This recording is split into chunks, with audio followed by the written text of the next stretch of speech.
बाबू जगजीवन राम अमर रहे। बाबा साहब डॉक्टर भीमराव अंबेडकर अमर रहे। बाबा साहब डॉक्टर भीमराव अंबेडकर अमर रहे।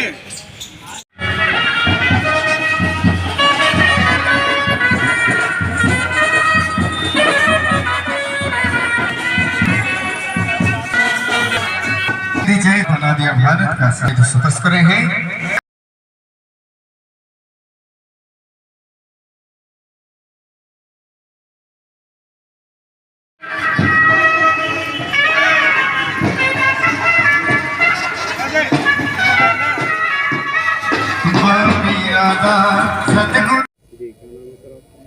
मेरा नाम डॉक्टर सुरेंद्र कुमार बौद्ध है और मैं दलित मुस्लिम एकता मंच का राष्ट्रीय अध्यक्ष हूँ।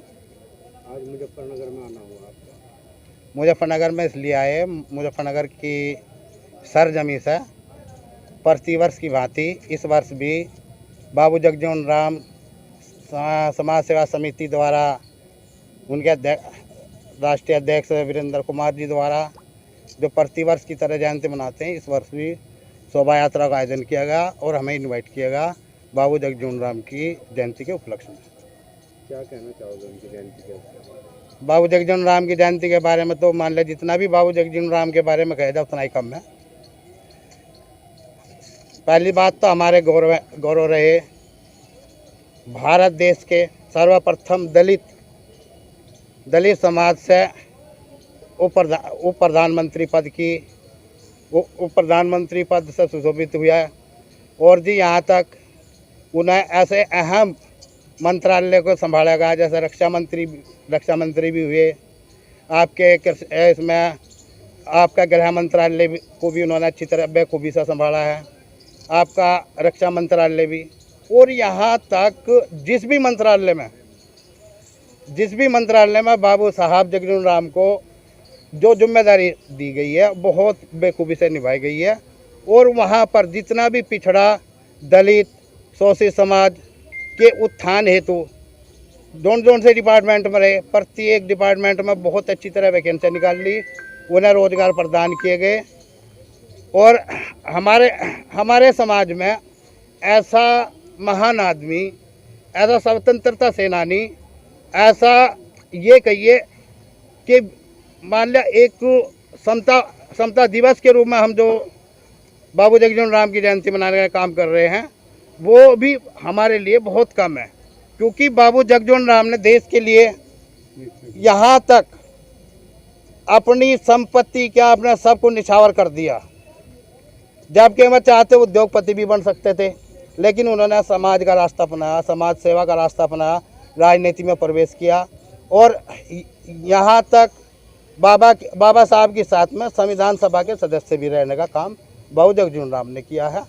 और आज जो माहौल जो फिलहाल का है, मैं दावे से कह सकता हूँ काश आज बाबू जगजीवन राम जी होते तो आज वक्फ बोर्ड का मामला ना सामना आता, क्योंकि उन्होंने कभी भी समता को ही महत्व दिया है, एक समानता को महत्व दिया है, सबको एक साथ लेकर चलने का काम किया गया है। आज जितनी भी हम आलोचना करें सेंट्रल गवर्नमेंट की इतनी कम है। आज जगह जगह पर कहते हैं कि सबका साथ सबका विकास। हम पूछना चाहते हैं सबका साथ सबका विकास कहाँ है? आज मुस्लिम समुदाय के ऊपर, इस्लाम धर्म के ऊपर वक्फ बोर्ड का बिल थोप दिया गया है। हम तो जब चाहते कि मान लें योगी और मोदी की सरकार सबका साथ सबका विकास लेकर चल रही है, अगर हिंदू धर्म में भी मठाधीश हैं, बहुत बड़े बड़े मठाधीश हैं, योगी जी का खुद मठाधीश है गोरखपुर के अंदर, उनके ऊपर भी बिल लाया जा, आरएसएस की संपत्ति इस पर भी बिल लाया जा। आपका मान लिया ये ईसाई मठ हैं, ईसाइयों के चर्च हैं, उन पर भी मान लिया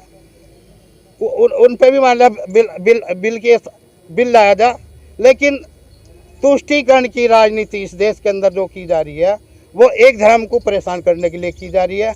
और उसी के साथ में मैं आज ये कहना चाहूँगा कि बिहार ने हमें 2 सबूत दिए देश के लिए और दलित शोषित समाज के लिए, पिछड़े समाज के लिए, अल्पसंख्यक समाज के लिए, उनके उत्थान के लिए सर्वप्रथम दिए बाबू जगजीवन राम को समर्पित किया गया देश के लिए। उसके बाद में बाबू जगजीवन राम जी के बाद में दलितों के मसीहा कहलाए गए यहाँ पर पूर्व केंद्रीय मंत्री ये रामविलास पासवान जी। अगर इनमें से दोनों में से एक भी शख्स आज जिंदा होता तो मैं ये दावे से कहता हूँ कि ये बिल पास ना होता। इसमें हम उन पार्टियों को भी कहना चाहते हैं जो पार्टी आज बलि का बकरा बने हैं, अगर इन्हें बिल ही लाना था 2014 में भी ला सकते थे, 2019 में भी बिल ला सकते थे। अभी बिल क्यों लाएगा? क्योंकि कुछ ये 5 जो बकरे उन्होंने तैयार किए गए उन्हें हलाल करने के लिए, उनके बकरा ईद पर बलि देने के लिए उन्हें तैयार कर दिया गया। बिहार के अंदर नीतीश कुमार जी को, चिराग पासवान जी को और आपके चंद्रबाबू नायडू जी को और आपके पश्चिमी उत्तर प्रदेश के 2 हीरो थे, किसानों के मसीहा के पौत्र किसानों के लीडर थे, जयंत चौधरी जी को भी, और आपके बिहार के अंदर ही जितन राम मांझी को, इनकी ऐसे पांच ये बलि के बकरे बना दिए गए हैं और इनकी राजनीति खत्म कर दी गई है। और मैं यहाँ तक कहना चाहूँगा, जो भी मुस्लिम या दलित उन पार्टियों में है जो उनका सपोर्ट कर रहे हैं, तो मैं अपने समाज के ऊपर कलंक है।